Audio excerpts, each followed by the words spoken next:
A unanimous decision where the majority of parents, we had a meeting on Saturday and we expressed and we explained it as to what are the problems and the concerns that as parents we will be facing from our children basically.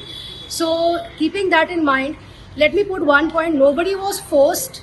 It was a unanimous decision that all the parents who attended the meeting at the school on Saturday, they all decided to have a mass boycott, wherein we then took the signatures of those parents who volunteered not to send the children to school on the 7th of April, and our concerns were written in a form of a letter which has already been submitted to the headmistress, who accepted that. And looking at that and looking at how the children have been today, the the school attendance as of today has been approximately, I would say, around 58 or so, to a strength of say 700 students. So that's our take on it. So basically, all the parents who have come for the meeting, they didn't send the children to school, and we are hoping that the other parents will also understand that this is a cause we are fighting for, not against the school, but against what the government has tried to impart and force the parents to by sending the children to school. So we've already put our concerns to the headmistress through definitely the water issue, electricity, major thing which have been mentioned time and again, and it has been accepted. And attendance was minimal today at school. Not minimal, I would say.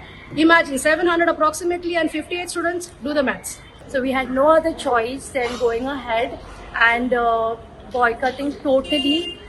We see the children, they are totally suffering from heat. We don't have the infrastructure in St. Joseph's at all. If you see, even our toilets are outside the premises, wherein the children have to go all around about in that heat.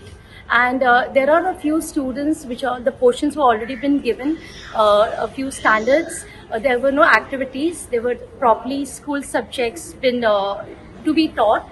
And we have seen the physical education subjects were kept after recess.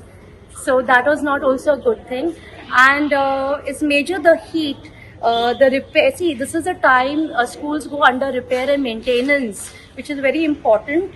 And because of this, it disrupts the critical activities which the school management have to take to, have, like maintenance, including classroom boards, benches, tables, electrical fixtures.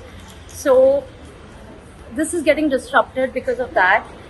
We found that the government decision to start the whole academic session was made without consulting the key stakeholders, and the major were the parents were not even informed or nothing. And we see the migrant children. We have a lot of migrant children also in the school. They have already booked their tickets, and they have to go ahead with their respective villages for their summer vacation, which many of them went ahead. And we see, because of all this, since the summer break is already started, it will affect the learning experience for those still attending, So we thought about just going ahead. We got together as PTA members.